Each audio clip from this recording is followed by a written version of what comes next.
Hello, everyone. Welcome to Asia Novel Seminar, which is hosted by Asia. This is the second episode of season 2. In each episode, well-known experts have been invited to discuss trending topics in arthroplasty.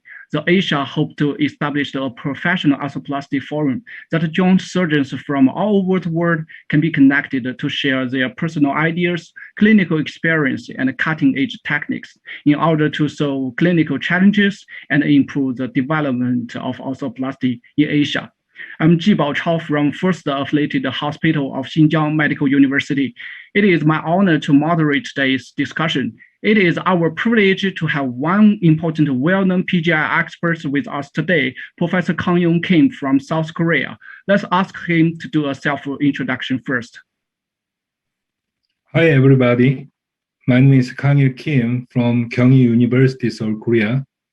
It's my great pleasure to be invited this kind of excellent symposium. So I'm very happy to be involved. Thank you. Okay, thank you.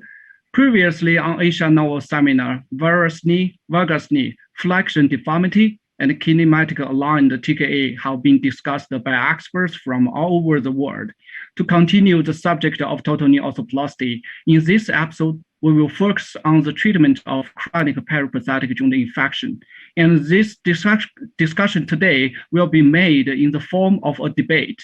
I will stand one stage revision because we got more than 20 years experience on that, and Professor Kim will stand a two-stage revision. Let's start with Professor Kim. Today's topic is one-stage or two-stage revision arthroplasty for periprosthetic joint infection following total knee arthroplasty. Because I am stand with two-stage revision rather than one-stage revision arthroplasty, I'd like to talk about two-stage revision arthroplasty for periprosthetic joint infection treatment. My name is Kang-Il Kim from Kyunghee University, Seoul, Korea. As we may know, periprosthetic joint infection treatment is very challenging because we have to eradicate of infection and we have to prevent of recurrence. Also, though we have to restore the joint function, it's very, very difficult because of the infection. And we also consider the cost containment from the patient. Before the surgical treatment, we have to consider several things. First, is it infection? This infection is superficial or deep. It's very important to decide to perform which treatment would be optimal. And the duration of symptom and timing of index total arthroplasty is very important. And host of factors we have to see. Thus, the patient is healthy or immunocompressive patient. And the soft tissue envelope surrounding the knee joint is very important, which may be closed without any problem. And we have to see the integrity of the extensor mechanism. And of course, implant is whether loose or well fixed is very important. And offending microorganism, we have to test. For the management of PJI, there are several options, but today's topic is only prosthesis removal. So one-stage reimplantation and two-stage reimplantation.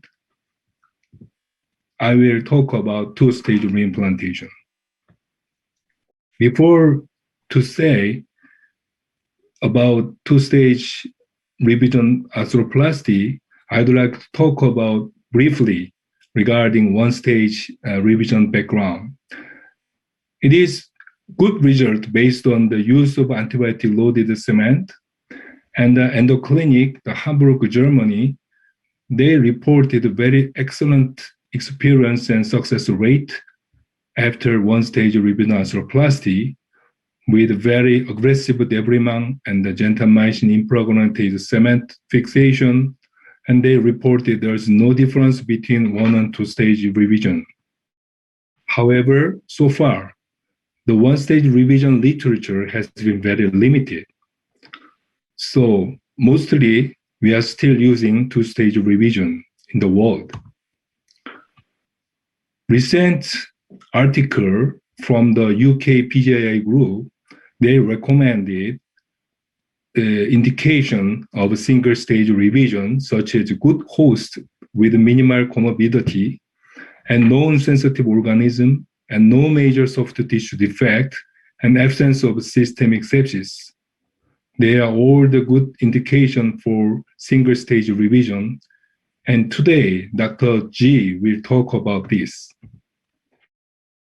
So far, I think two-stage revision is the gold standard as an accepted dogma because it has the highest eradication of infection, and there's two chances at debridement at one-stage and two-stage operations. And the interval period is an opportunity to assess the response of antibiotics and perform further microbiological and serological investigation we can obtain. And also it allows freedom of reconstruction. And there are so many articles about the successful outcome after two-stage revisions as a gold standard. Also, same literature from UK PJI group, they recommended two-stage revision in compromised host with comorbidities and multi-resistant organisms, fungus, and atypical scenario or culture negative infections, and major soft tissue defect. So almost cases, we can perform two-stage revision in PJI patients. Ironically, when we see the indication of a two-stage revision is very similar to contraindication of one-stage revision, such as presence of generalized sepsis, infection in which the bacteria is not identified, infections caused by a drug resistance, the presence of sinus tract, the presence of soft tissue deficiency over the joint. It has strong consensus by International Consensus Group of MSIS. The meeting was held in 2014. I also was attended. This is a kind of the case of mine, 69-year-old female, and had performed the total arthroplasty 2 years ago. When she visited the ER, the flexion contracture 20 degrees and for the flexion only 6 degrees. WBC and ESR CRP is highly elevated. You can see this very dirty wound on the anterior side after several number of open debridements. The culture was positive with E. coli, and we started to use meropenem antibiotics intravenously. Chukayama classification, it was type 4 periprosthetic joint infection. And firstly, I debrided the wound very clean, but it became very wide and big, open wound on the anterior side. After 2 weeks, still there is a fistula formation, not closed, with post-discharge from the knee joint. So we performed the second operation for the explantation of the prosthesis. The frozen section was more than 20 neutrophils in half field, and acute and chronic inflammation was reported, suppurative granuloma and microabscess, and culture still positive. So I removed all the prostheses and accepted the patella, because when I see the patella component, that looks sound. And I inserted the high-dose antibiotic cement spacers. This is the post-op X-ray. And after 4 weeks, we performed the gastrocnemius muscle and adipofascial flap on the anterior huge defect area. And 2 weeks later, we performed the full thickness skin graft. And finally, infection levels normalized, and the range of motion is still limited. But there is no healing sense and redness at all. The MRI, we couldn't do any the infection problem on the knee joint. through the MRI. So I decided second reimplantation operation. At post-operative 11 weeks, I performed the two-stage reimplantation. And then we repaired the flap area like this. This is a post-op X-ray. And the post-op 2 weeks, there's no skin problem. And the 3 years X-ray is very nice with the range of motion is slightly recovered. There's no flexion contracture and further flexion was 105 degrees. And 3 years X-ray, you can see the skin is very clean and soft.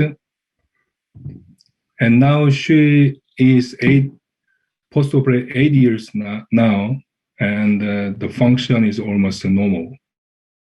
So the two-stage revision principle is aggressive debridement is very important, and we have to remove all foreign materials, including cement, and placement of antibiotic spacer and direct long-term antibiotics, and finally reimplantation we can perform. It's the clinical photo of femoral component removal. Even the infection occurred, many cases, the component is still well fixed. It's not that easy to remove in most cases. So the very careful explantation technique is required. And usually I use micro saw in the distal area. And then the anterior side, giggly saw is very useful, especially in the anterior flange area. And sometimes the bone impactor and straight osteotome we can use. So finally, we can remove the femoral component safely. And the tibial component is also sometimes difficult to remove, especially the lateral area. There is patellar tendon and soft tissue envelope, so it's very difficult to insert the lateral area. So we have to cautious not to fracture occurred in the lateral proximal tibial area. So micro saw and flexible osteotome and fixed osteotome we have to use, and we have patience. So finally, we can remove the tibial component safely. Not always I remove the patellar prosthesis. When I see the patellar prosthesis very clean and healthy and not worn, I sometimes remain. But in case we have to remove, we can use the flexible osteotome and the straight osteotome or curved osteotome and the motorized saw we can use to remove the patella safely. The debridement is very important procedures. The principle is adhered bacteria and biofilm should be removed thoroughly. So you can see these clinical photos. There are huge infected area and the biofilms, and we have to remove very cleanly. But the collateral ligament we should preserve is a very important job. Also, extensive debridement is still important on the posterior side. So not only the anterior and anterolateral, anteromedial area, the posterior area is a huge infected granulomatous tissue is still exists. So we have to remove this thoroughly. The cement spacer, the role is assistant local antibiotic kill, the preserve joint space because it is a kind of spacer. So the same reason, the joint soft tissues can be stabilized after insertion of the spacer and the facilitated surgical exposure during reimplantation because the soft tissue has some volume and improved clinical outcomes already reported. High-dose antibiotics mixed PMMA is required. Usually, one pack the cement is 40 grams, and the process fixation in primary TKA, we usually mix less than 1 or 2 grams of antibiotics. But for this revision reimplantation treatment for PJI, more than 4 grams of vancomycin, Tobra, the combined the antibiotics is usually recommended. The choice of antibiotics, the heat-stable antibiotics we have to use, and also water-soluble would be recommended because it can diffuse into surrounding tissue while allowing a gradual release over time. So tobramycin, gentamicin, vancomycin, cephalosporin, they are all recommended antibiotics for cement mix. There are options of cement spacer shape. There's a cement beads and cement spacer, static and mobile, and reinsert implant after autoclave. Like these photographs, in the past, the static cement spacer had been used, but it is not moving the joint, so there is the contracture of soft tissue. So when we revise this knee, it's very difficult. It doesn't bend, so soft tissue problem can be occurred. So nowadays, mobile cement spacer is generally used. Reinsert implant after autoclave, some surgeons preferred. But personally, I don't like this procedure because this is a kind of illegal. And we have to autoclave, but there is no strict protocol about the autoclave method of this implant. So we are not sure this is quite disinfected or not for use. But in case we cannot obtain the mobile cement spacer, or rather we have to use this kind of autoclave method. Mobile spacer is generally choice. So improved range of motion following second stage operation is already reported, and less bone loss and overall facilitated reimplantation because it flexed the knee during the operation. Articulation spacer, the patient again can bend over 90 degrees and she can extend fully. So this kind already the soft tissue is well preserved. And also when we performed the total revision knee arthroplasty, it's very easy to flex, extend the knee during the operation. How about the interval between the stages? There's no strict protocol or there's no strict consensus yet, I think. But generally, 6 weeks antibiotics is recommended. So some surgeons like a longer period of IV antibiotics. Some surgeons prefer the longer period of oral antibiotics. But anyway, generally 6 weeks antibiotics therapies generally used. And discontinued antibiotics at least 1 week to 2 weeks is also recommended. During the period, we have to check the ESR and CRP still normalized, and some surgeons prefer to perform aspiration, but there's no consensus or strong evidence. So finally, second stage arthroplasty can be performed typically after 8 to 10 weeks from the first stage explantation. The prerequisite for reimplantation, ESR CRP can be normal, but in some case, there's no strong evidence of the infection and almost normal shape, but the ESR CRP is slightly higher than normal level. I don't think this would be a problem. Procalcitonin normalized is generally recommended, and the skin softish should be dry, supple, and non-tender. And negative aspiration for cultures or fluid analysis is required. Intraoperative frozen section is very useful, and in general, less than 5 neutrophils in Haupa field, we think not infected, it's a safe.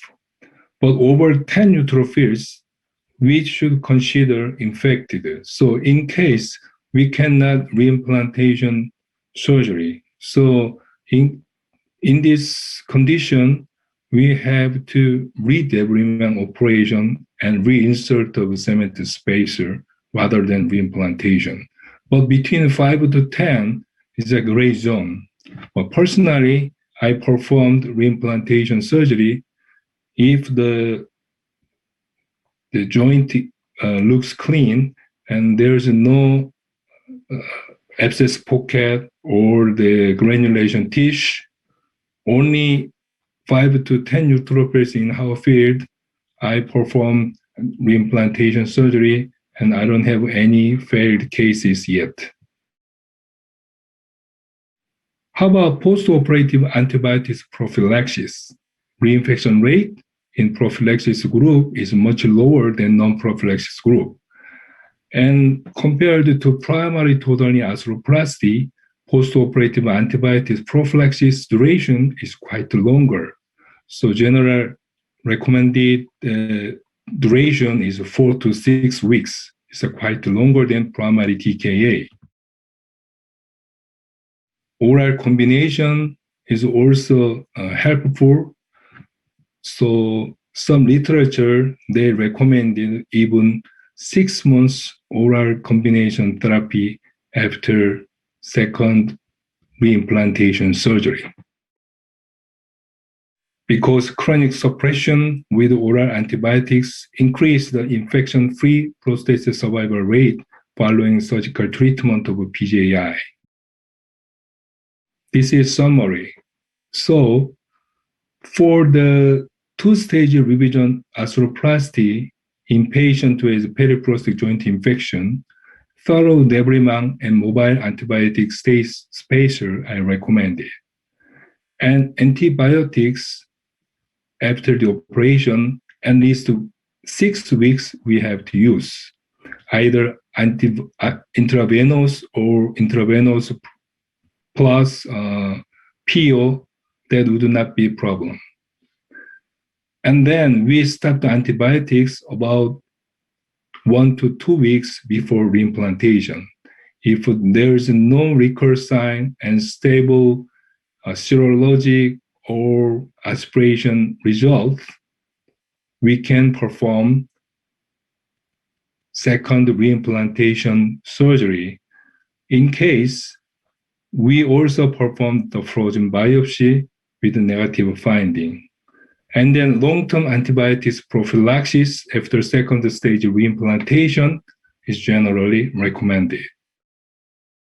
Even though gold standard treatment for chronic PJI is a two-stage revision, but we also have still debating issues that is not confirmed yet, such as the type of high-dose antibiotic cement spacer and length of intravenous antibiotic therapy, the interval between resection or reimplantation, duration of antibiotics and prophylaxis after reimplantation. Also, we have relative contraindication of reimplantation in poor or absence extensor mechanism and poor bone stock, in case we may consider the knee fusion. This is my last slide. This is the algorithm. Most of the steps I already explained. So please see this algorithm. And some case, first stage revision can be performed with excellent results. But most case, I think so far, second stage revision is much safer, and we can obtain excellent outcomes. Thank you very much.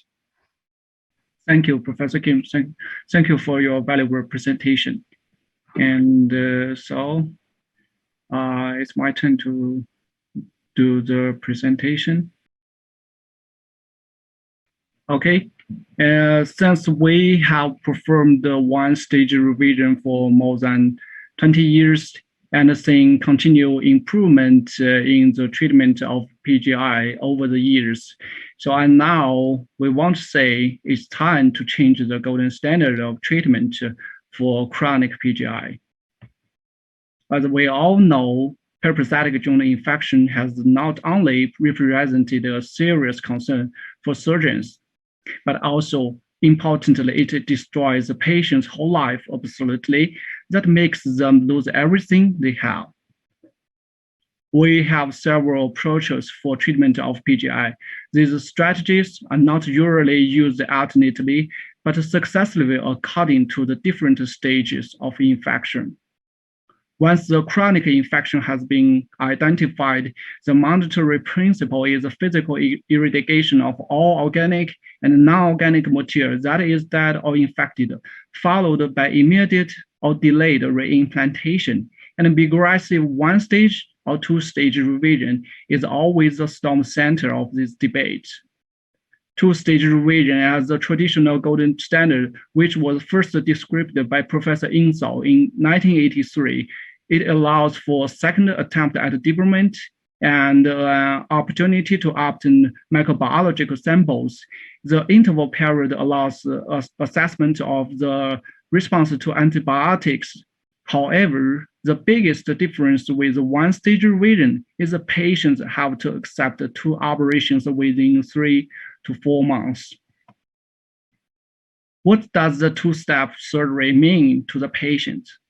It means the patient have to undergo the complex treatment process again, such as make several appointments with doctors, the pre-operative and post-operative test, and one more time to take risks associated with anesthesia and the probability of intraoperative contamination, neurovascular injury due to multiple operations, and they have to take the risk of the pro-wound healing and also the risk of the DVT and PE. Most importantly, the patients have to take on a psychological torture and consume the time and energy of loved ones because they can't face it alone. However, what's the result after go through with all these tough processes? First, they may get an overestimated infection control rate. The current study reported that there are about 15 to 18% patients did not undergo reimplantation, and the actual success rate is only around 75%. Then cement spacer cannot provide high antibiotic concentrations for a long period of time, which may stimulate SCV, small colony virus. Produced that is the main reason to increase bacterial resistance to antibiotics. Next point, whatever CRP, ESR, aspiration, or alpha defensive, from now on, we have no consensus standard for determining the optimal time of reimplantation. The patient have to take spacer-related complications such as fracture, dislocation, and several bone loss. After 4 to 6 months treatment period, the patients get similar functional results to one-stage revision, but obviously they pay more. Besides that, there are more and more papers emphasize that even the two-stage revision work well, but the relevant mortality needed to take more consideration. At last, if the two-stage revision failed, the repeat operation seems like take the patient to the end of the road, and there will be no land to plant new trees. At basically the same time point, one-stage revision technique has been proposed by Professor Bohaus from Endoclinic. As a two-in-one technique, it has clearly defined infection control rates and promise less morbidity, mortality, and functional impairment, as well as higher satisfaction. We have more than 400 infected cases underwent one-stage revision since 1997. A proven treatment system has been established gradually, and this approach has been performed in over 95% of all our chronic PGI patients. Besides these exclusion criteria, functional infection, culture-negative PGI, multi-drug resistant bacteria are all included as our indication of one-stage revision. We perform a joint aspiration in all preoperatively in all patients after a minimum of 2 weeks of antibiotic holiday, and the duration of culture has extended from 5 to 21 days according to culture result. 3 to 5 intraoperative tissue samples and implants have been used for biopsy and sonication. We have divided our technique into 2 steps. The first step is aggressive debridement, which included mechanical and chemical methods. After irradiation of all dead and infected material, the surgical area then has been exhaustively irrigated with a large volume of saline and hydrogen peroxide and been soaked in betadine for 15 minutes. And during this time, we go into the second step. The surgical area then has been re-sterilized and re-dripped, and the surgical team re-scripted, exchange new growns and all sides of surgical instruments. After further pulsatile lavage, we have poured 1 gram vancomycin powder into the surgical area, then implant new prosthesis. For infected hip, the incision has been closed over a suction drain distally and a 3-branch catheter proximately for direct intraarticular antibiotic infusion after operation. For infected knee, we just do the direct injection. And for the antibiotic protocol and during operation, we poured vancomycin powder into canal and wound before closure and after surgery. For culture-positive patients, sensitive intravenous antibiotics have been administered for at least 2 weeks. And for patients with fungal infection or multi-resistant organism, besides the systemic antibiotic treatment, we also use a direct intraarticular antibiotic infusion once daily for a minimum of 18 days. For culture-negative PGI, 500 milligram vancomycin received intravenously every 12 hours for an average of 14 days. And besides that, just as the picture showed, we use a 3-branch catheter approximately for intraarticular antibiotic infusion after operation. And for knee, we just do the direct injection. And in this way, metropenem and vancomycin are alternately used in the morning and afternoon, respectively. And with this technique, we got a 64% success rate in 11 patients with fungal infection, which is comparable with the results of 2-stage revision in other studies. For culture-negative PGI, after a minimum of 53 months of follow-up, and we got a 60% success rate and found no significant difference in the infection control rate between culture-negative and culture-positive group. With this broad inclusion criteria, we still get 89% infection control rate after a minimum of the 58 months of follow-up. Actually, we are not the only institution to discuss the indication of one-stage revision. Let's see what happened around the world in the past 5 years. 2016, in France, they evaluated the effect of the patient selection on the outcome of one-stage revision and find that when one-stage revision is considered, the patient selection does not improve outcome. 2017, in United States, Professor Whiteside has combined one-stage revision and intra-articular antibiotic infusion for MRSA and MASI infection and got a 95% success rate. In the same year, Professor Haddad has clarified the current evidence on indications and results of one-stage revision and calls this technique as an underutilized treatment strategy. 2018 in Denmark, and they reported their simultaneous reconstruction experience and reviewed 91% infection-free survival in 56 patients at a minimum of 2 years follow-up. A few months later, in second international consensus meeting, there's a potential change in contraindication of one-stage revision, which all these absolute forbidden areas have changed to relative ones. 2019, in United States, Professor Haddad has made a further discussion on indication of one-stage revision and suggests that more data are needed to demonstrate the culture-negative infection is absolutely contraindication of one-stage revision. In the same year, in Germany, Endoclinic published their longest follow-up of one-stage revision and got a 94% success rate at 10 years. 2021, in this year, just in 3 months, there are 2 important related papers are published on JOA and BJJ respectively, and one from Manchester University and another one from Harvard Medical Center. And they both found that the preoperative culture negative infection actually will not influence the result of one-stage revision. So all these studies have discussed one point. Now, it is no longer a question of whether we should perform one-stage revision, but more having clear criteria for when to do it. So during the same time, what happened in related to two-stage revision around the world?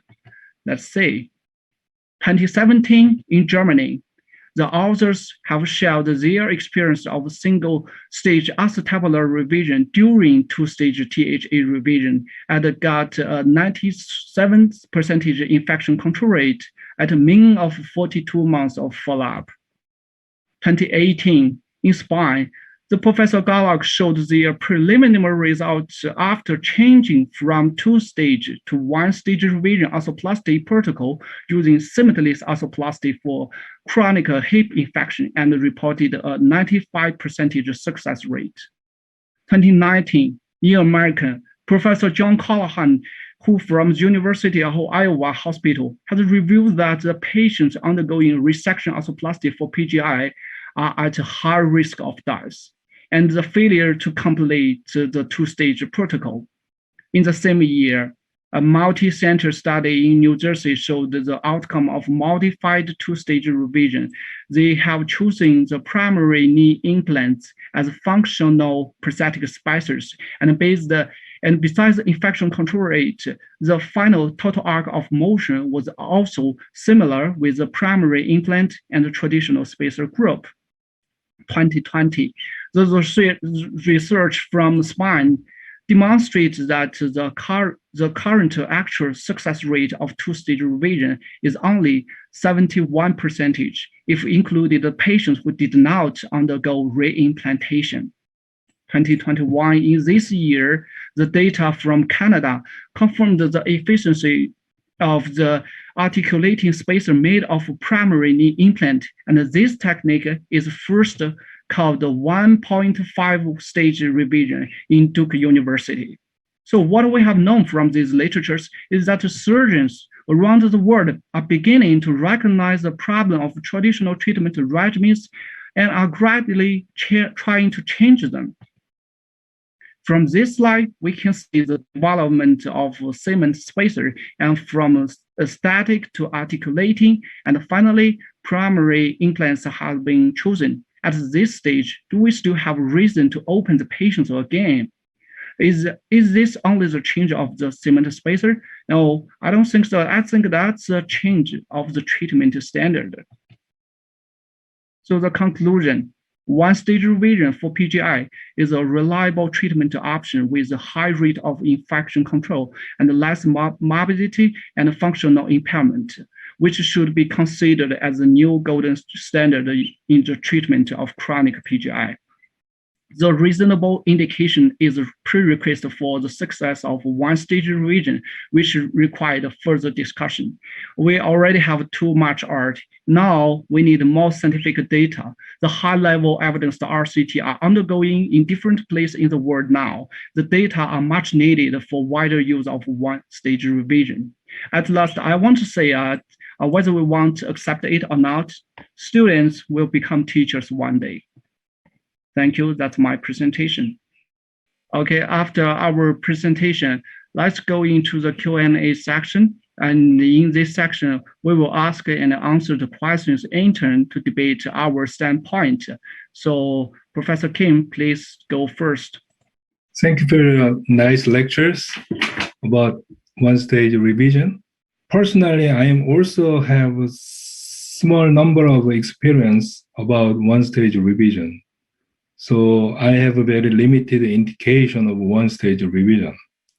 So what is your indication for one-stage and two-stage revision? Yeah, and our our control indication for one-stage revision are according to McPherson system, and we basically do not perform a one-stage revision on severely immunocompromised patients or the patients with active systemic infection or with severely limited cardiovascular function that were unlikely to tolerate any surgery. And for the local joint status, and the periarticular joint tissues damage is so extensive that the joint function cannot be reconstructed by revision operation. Or patients with wide infection disseminate to other cavities such that infection cannot be eradicated completely. Or the infection involving the neurovascular abundance. And besides this exclusion criteria, the fungal infection, culture-negative PGI, or multi-drug resistant bacteria are all included as our indication of one-stage revision. And our approach has been performed in over 95% of all our chronic PGI patients. So the case in my presentation slide, I showed only one case. Yeah. Can you remember? Mm-hmm. So in case you performed the one-stage revision? Yeah, that's for your case, maybe that two-stage is a reasonable choice because they need to cover the skin to reconstruct the skin. So that's the first step. So for this case, we still prefer to do the two-stage. Yeah. And when we open the joint, okay. Even the infection level is very high, but when we open the joint is a little bit clean, rather clean than dirty, and the joint fluid is not that purulent. Mm-hmm. In case I would try to one-stage revision, mm-hmm. but some other cases, when you open the joint fluid is like yellow milk, and the soft tissue is very swollen, mm-hmm. huge, the granulation tissues, and sometimes loosened the components. Mm-hmm. In case that represent very severe infection inside. Yeah. Even that case, you prefer the single-stage revision? Yeah. In that case, we prefer one-stage revision. I think that after aggressive debridement and combined with post-operative antibiotics, intravenous, local, and oral, we think that it's not a problem for us. We see a lot of the case severe infection. So we use our one-stage revision in over 95% of all our chronic PGI patients. Yeah, well, personally, I cannot do. And how about your frank failure rate after single-stage revision in PGI patients? Failure rate, that's recurrence. For total knee or total hip. Total hip and total knee would be different, right? Yeah, a little bit different, but they all just near 90% success rate. Total knee, 90%? We got 89% success rate in the total hip one stage revision, and with the total knee we got 91% success rate at a mean of 5 years follow up. Yeah, so the 90% success rate is very, very high, I think. But Yeah. even it is high, if you perform the 20 case of the PJI, you could get more than 2 patients of failure. That's right? Yeah. Yeah. Yeah. Yeah, so in case, retrospectively, can you think if you choose the two-stage revision for the patients, it could be also failure or not? No, I don't think so, because in our failure cases, the most important reason is that the host status, and most of these patients are the immunocompromised status. I think that these patients has a high risk of recurrence of infection, and whatever for 1 stage or 2 stage, and we can predict the treatment failure in this patient. So I think that's the most difficult thing in the treatment of PGI, whatever the 1 stage or 2 stage. And another thing is, I think that another reason that they get fungi or the enterococcus infection, and most of them underwent multiple operations. But yeah, I don't think if they could get 2 stages, they could get success. I mean, if the patient status is not good, it's very hard to treat them successful. Yeah. So for I think the duration of symptom is also very important point. So I always consider the symptom duration and the microorganism, the antibiotics susceptible, the sensitivity, and also patient condition, and also the knee condition. Everything I considered. Then I choose 1 or 2 stage revision. So the symptom duration is relatively shorter, and the knee is quite good. And when we open the joint is rather clean, even it is infected, and the organism is quite susceptible to antibiotics, especially gram-positive.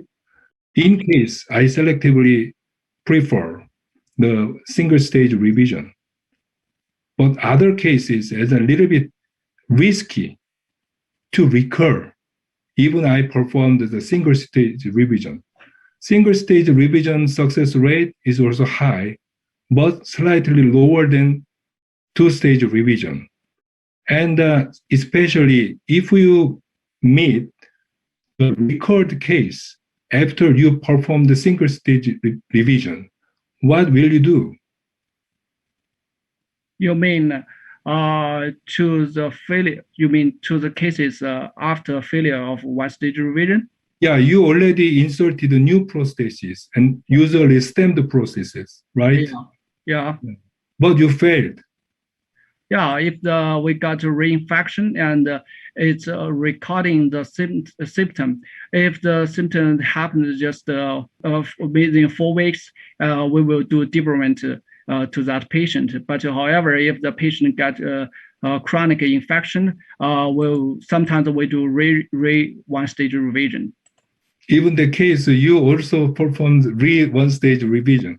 Yeah, even we already performed 1 stage revision, but patients come to our office with a chronic infection, and we do, if the patient's status is good, and after evaluation, we will perform the 1 stage revision for that patient. when you perform the one-stage revision, you usually use the stemmed prosthesis, right? And metal augmentation because of the bone defect, right? Yeah, you're right. Yeah. In case you use the cement in the medullary canal. Yeah. So after we using full cemented the long stem prosthesis, it is very, very difficult and dangerous to remove the components. Sometimes periprosthetic fracture can be occurred. Yeah, you're right. So after reimplantation, the recurrence is a disaster. Yeah, so you're right. Yeah, you're right. Just as I said that whatever one stage or two stage infected knee, if the infection recurrence, that's a disaster to the patients. Yeah, so that's my first reason I prefer the two-stage revision. I can perform one-stage revision in most cases, but theoretically, the incidence of recurrence would be a little bit higher. After recurrence, it's very, very difficult after inserting full cemented prosthesis. So before the kind of the accident, I want to have one chance to clean up. Okay, make sense? Yeah. That is my personal big reason why I choose two-stage revision. So that's also my question that I wondered. And so do the debridement again in the reimplantation is the standard protocol in all two-stage surgeons. Am I right? Pardon? I mean, do the redebridement in the reimplantation stage is the standard protocol in all the two-stage technique? Yeah, kind of. All right. Yeah. So I got a question. Why did you do the debridement again after you had already ensured the eradication of infections of your policy you just mentioned in your slides? And because from my understanding, it may indicate that surgeons who perform two-stage revision maybe don't think that antibiotic-loaded cement spacer is a reliable technique, but they just don't want to admit that. You mean the reason why I performed the second debridement? Yeah, because before reimplantation, you just confirm the eradication of infection. Use your policy. You just mentioned. Good question. Good question. The second debridement is a little bit different to the first debridement. First debridement is a really debridement. So we have to eradicate the whole the infected soft tissue.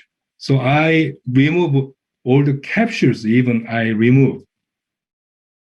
But the second stage, we don't remove the capsule. And only in case of little bit dirty or not good looking soft tissue, we can remove the dead tissues only. And also, we insert the cement spacer, mobile cement spacer, to the bone. It is not well fixed. Of course, it should not be well fixed. Okay? Okay. So, between the cement and bone, a kind of the membrane developed. Yeah. So that kind of a membrane we should remove because of the cement fixation. So that is the second debridement. So second debridement is a little bit different to concept of the first stage debridement. Yeah. And so as we all know, that cement antibiotic-loaded bond cement spacer is the standard way. So, and do you think the antibiotic-loaded bond cement spacer can deliver enough antibiotics over a long period of time? Yeah, there is a some reports about the antibiotics, the cement spacer can elute the antibiotics effect longer than the intravenous and quite continued concentration for a while. So I agree with the antibiotic impregnated cement. And also, even primary total knee arthroplasty, many surgeons prefers antibiotics mixed cement. You don't use that? Yeah, we don't use that. Oh, really? We just use the bounce cement. We don't use the antibiotic load. Yeah, and one use, in my opinion, the spacer can release a sufficient amount of antibiotics, but it cannot last a long period of time. I think that because we got some literature shows that actually the sub concentration of antibiotics in the later period will stimulate SCV, small colony virus. It's this kind of the bacteria got a lot of concentration, and firstly, it can survive by prolonging the reproductive cycle and avoiding the high concentration of antibiotics released by bone cement in earlier time. And additionally, it will improve the bacterial resistance to antibiotic and increase the risk of recurrence of infection after reimplantation. And for the bone cement spacer, another point is that the spacer surface that after delivery antibiotics actually is a perfect place to form biofilm. And so maybe for two-stage revision, the eradication of infection may be not depend on antibiotic-loaded spacer, but the debridement in reimplantation stage and post-operative intravenous and oral antibiotics. So we got some literature explains why there are some articles reported that recently two-stage revision without spacer still can get good infection control. But the local antibiotic concentration at the site of infection can far exceed those obtained by systemic antibiotics alone. Also, it can remain well above therapeutic requirements for a longer period of time. So MSIS and ICM 2018 consensus meeting, they also recommended the antibiotics mixed. Yeah, and so the question still focus on the reimplantation stage. So Professor Kim, do you do the in the reimplantation stage, so do you take some synovial fluid or inflammatory tissue or for the bacterial culture, or do spacer sonication in reimplantation stage? Sonication? I mean, yeah. Did you take a synovial fluid or inflammatory tissue for bacterial culture or spacer sonication in reimplantation stage? Yes, we took synovial fluid and intraoperative tissue for culture as well as frozen section analysis. But we haven't done sonication of implants or spacer yet. Yeah. Although sonication has been demonstrated as a viable method. Yeah. So do you have some patients who got a negative result of frozen section analysis intraoperatively, but then you perform the implant a new prosthesis, but after operation, you just got several positive culture results. And in this situation, how do you manage that? And what about the outcome of the patient after your treatment? If several intraoperative cultures with the same microorganism were identified, although frozen biopsy was negative, we should use antibiotics target to the culture and serial follow-up of infection lab is required, I think. Therefore, a second attempt of debridement and the use of antibiotics loaded cement are necessary, I think. So how about the outcome of these patients? Do you have some patients like that? Yeah, very rarely we can meet. Yeah. But the second debridement, second rather I would say cleanup. So second cleanup procedure of the soft tissue and the susceptible antibiotics therapy would be successful without failure. So they both got successful results. Am I right? Sure. Yeah. From now on. Yeah. I have a question. Yeah. So actually, I just add one comment about this question. And yeah, in my opinion, Professor Kim, maybe you actually did a one-stage revision to this patient because the patients were still in the state of infection in reimplantation stage.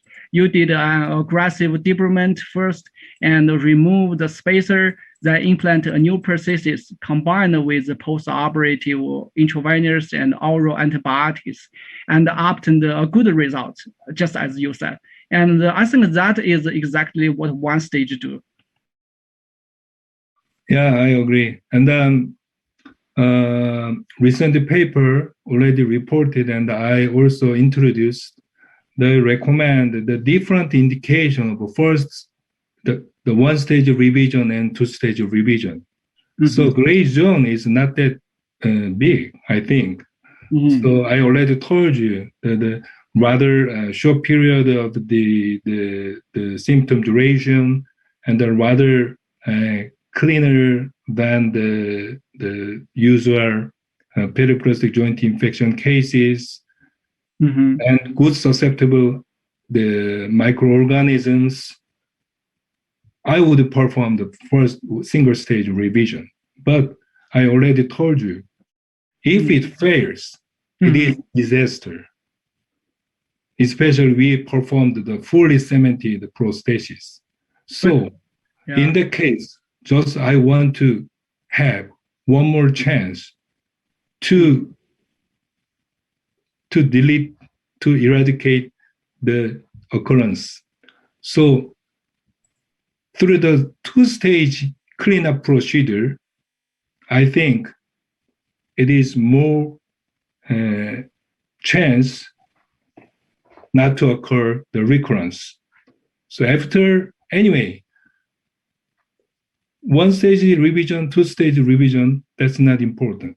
But after one stage, after two stage revision, the recurrence of the PJI is a disaster. So we have to prevent that kind of problems.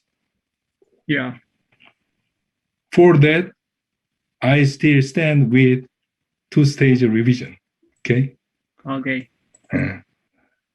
I have some questions. Okay. Please go ahead.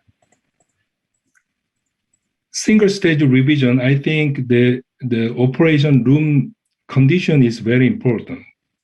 So after the cleanup, all the procedures, we have to redrape. But actually, totally change of all the instruments and clean up the operating room is not that easy. So how could you perform that kind of very difficult, complex job? Yeah, that's what I want to say. We need MDT, the multidisciplinary team. And in our team, we get professional surgical team and nursing team, and they are very familiar with our protocol. So we do it a very professional way and a very effective way. And just prepare everything before operation and just before incision. And the nursing team just prepare everything. And we got two set of surgical instruments. And after debridement, we just exchanged everything. So I think the MDT is very important for the, especially for the one-stage revision. So how long will it take? You mean the operation, one stage? No, the exchange from Actually, you performed two operations in same day, right? One is the debridement and explantation, and the other one is reimplantation, right? So Yeah. that is totally different procedures, and in between, you changed all the scrubs and clean up the room, and all the changes of new instrument, right? Yeah. It's take almost 15 to 20 minutes. Just 15 minutes. Just 15 minutes to 20 minutes. And during this time, we just do the re-sterilize the joint and re-dripped and during this time. So it's just take 15 to 20 minutes. And for cultural negative cases, what kind of antibiotics do you use after single stage revision? Yeah, for this kind of patients, we use 500 milligram vancomycin intravenously every 12 hours a day, and for about 12 to 14 days. And besides that, we also use intra-articular antibiotic infusion. Do the direct injection to the knee, and we use metropyline and vancomycin alternately in the morning and afternoon, respectively. And for about 15 days, it's according to the CRP and the PMN and also the blood cell count in the single fluid. Okay. And what is your protocol of antibiotics use after single stage revision? So, during operation, we pour the vancomycin powder into the canal and the wound before closure and after surgery for culture-positive patients. Sensitive intravenous antibiotics have been administered for at least 2 weeks.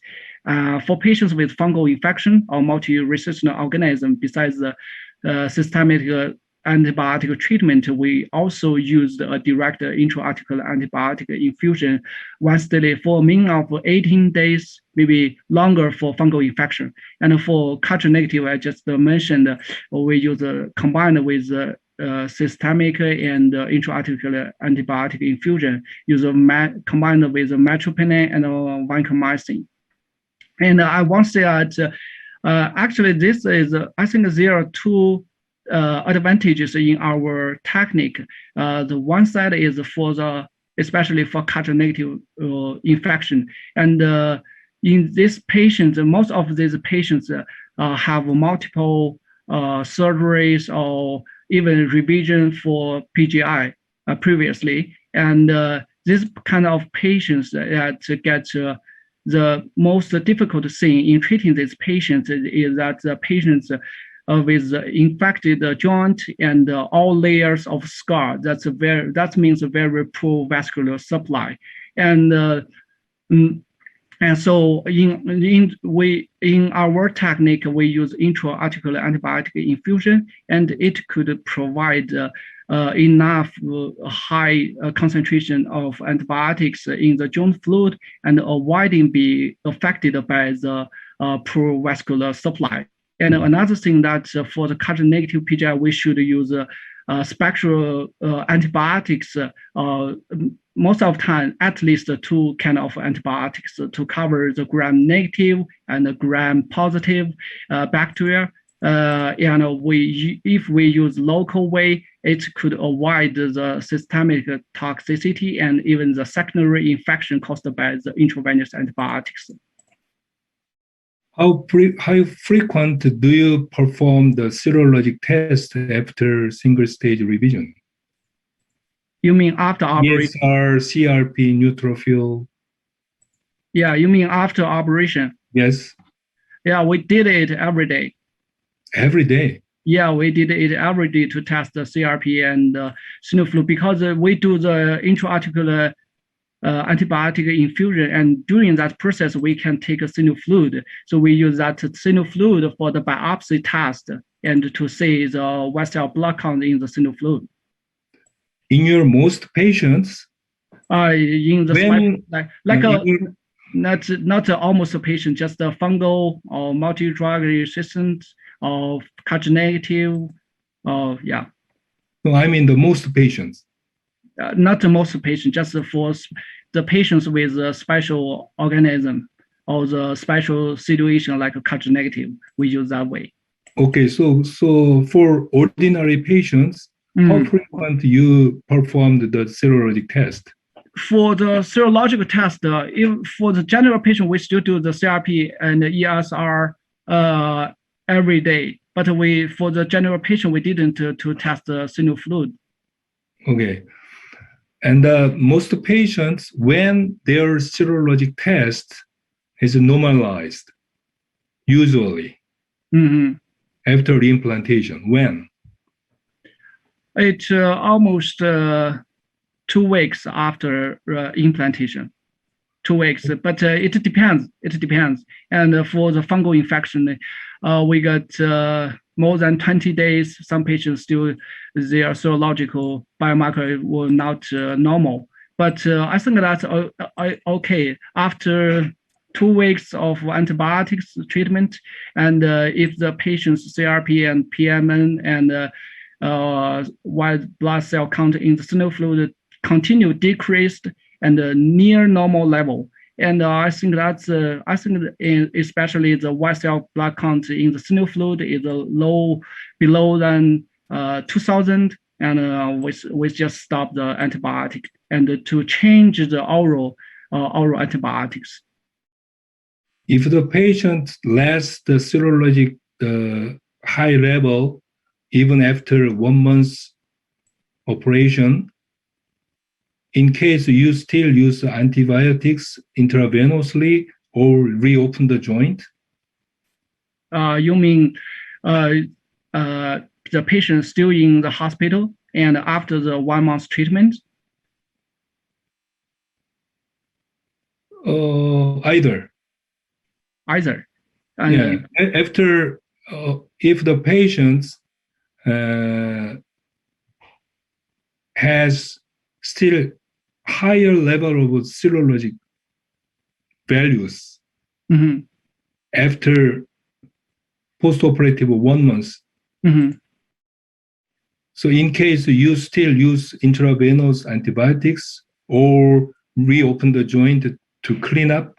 Yeah, it depends. It depends. If the patients come to our office 1 month later and with elevated ESR and CRP, and we see swollen knee and the hot skin, and the patients complain about uncomfortable still in rest pain, and we do the aspiration and almost twice. And if the aspiration results show the elevated white blood cell count in the single fluid and a high PMN, maybe we do just the debridement for the patient. But if the patient with elevated ESR and CRP, but with no symptom with that knee, we usually just ask patient to continue to take oral antibiotics and to get close monitor these patients.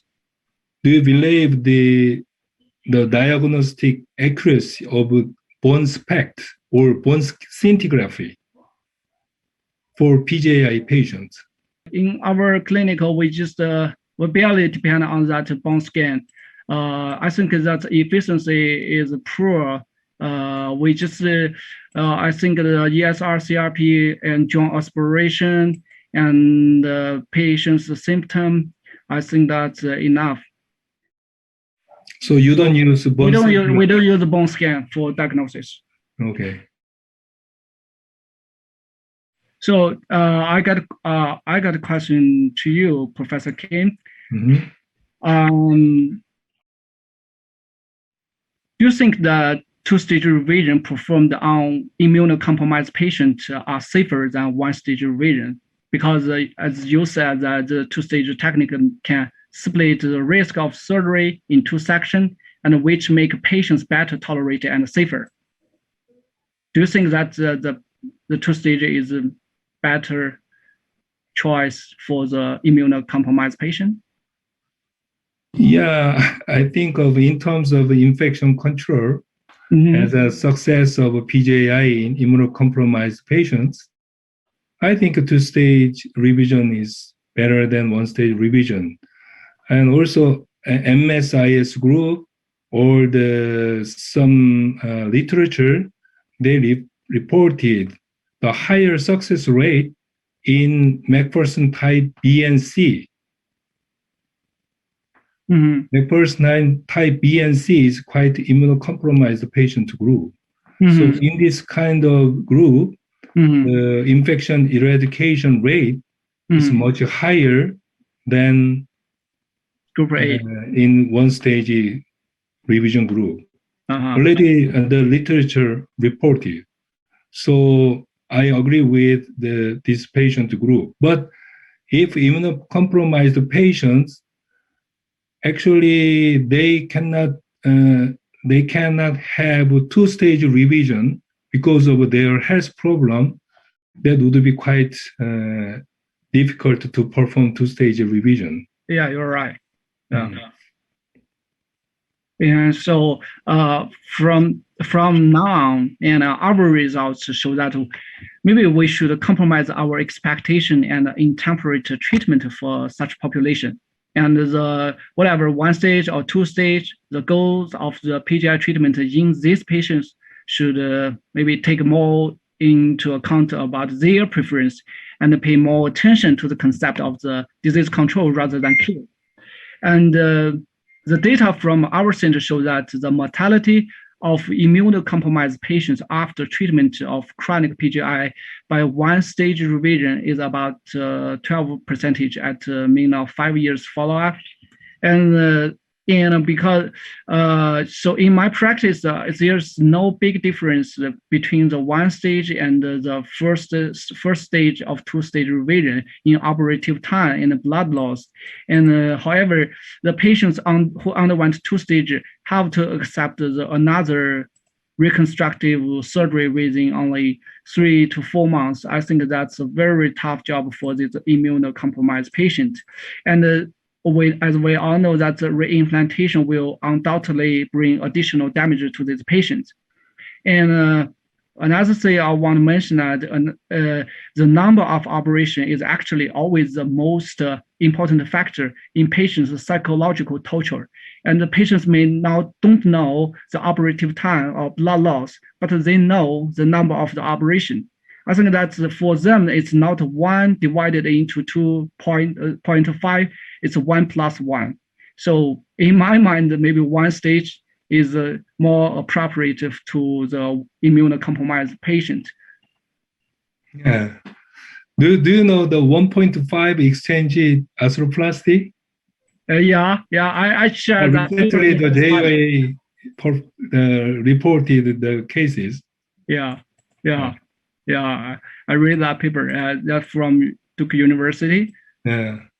So what do you think of it? What? What do you think of it? Yeah, so I think that's a change. We can say it's a change because people just recognize the problem from the traditional treatment regimen, and they just show that they trying to change the treatment. I also have a very similar. I think that's very interesting title. When first I read that paper, the 1.5 stage, that's very interesting title. Yeah. Yeah, I also have a very similar patients because I performed the two-stage revision. Yeah. After the first stage, the explantation, that time I inserted the mobile spacer. But some patients, the mobile spacer functions very well. And also medial lateral stability is very nice. So in case the patient asked me why they have to have another operation because this knee is very nice. Yeah, that's very interesting. Okay, so Professor Kim, because time is limited, I think I should make a brief conclusion. And so thank you for your contribution, Professor Kim. And I think the golden standard treatment of PGI is a so hot topic, and even 24 hours a day is not enough for us to, but the time is limited. So Professor Kim, would you like to tell us some take-home messages? Yeah, sure. Recently, I agree with the single-stage revision is getting more popular and popular.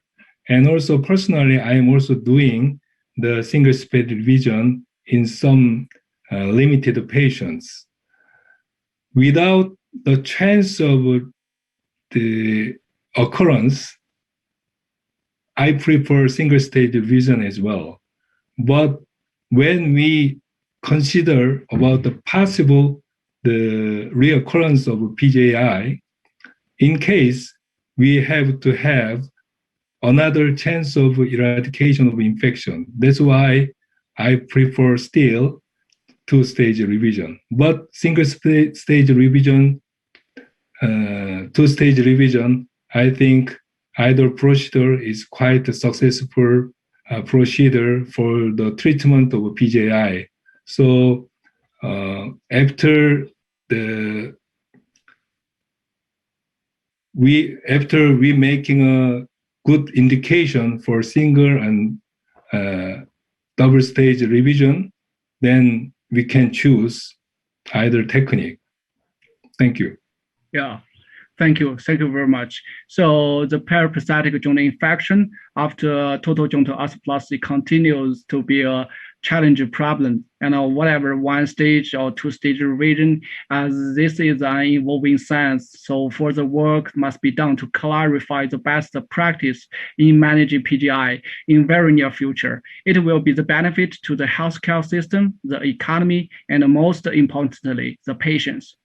Okay, I want to thank Asia as a society and provide me the opportunity to participate in this Iron Sharpens Iron seminar. Thank you, Professor Kim. I learned a lot from you today on this particular subject matter. Okay, very good discussion today. Thank you all for participating. I hope all the colleagues can raise questions for us to discuss and solve. We will see you next time.